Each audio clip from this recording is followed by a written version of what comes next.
সিলেট ঘুরতে যাব আর শ্রীমঙ্গলের আনারস খাবো না, এটা কিভাবে সম্ভব হইব কোন? এডিটিং হবে। হ্যাঁ খাও, একটা খাই দাও। ভর্তা বলতে গেলে এটা মধ্যে মানে শুধু লবণ আর মরিচের সেই সাথ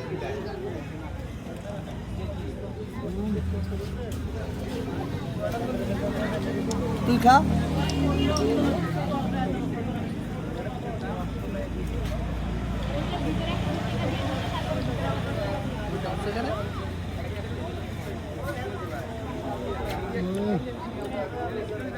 কেন আবার ইতানে মজাও করে কোন দিহি এক একটাই ঠান্ডা লাগিয়া মইরা যাইতেছে গা এখানে আবার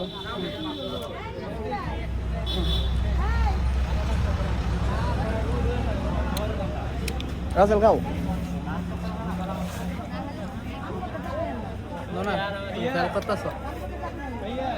এই জায়গাটা কিন্তু আসলে অনেক সুন্দর।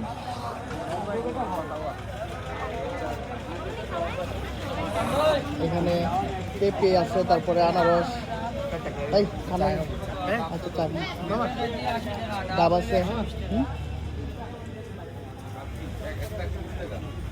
খাও বাবু।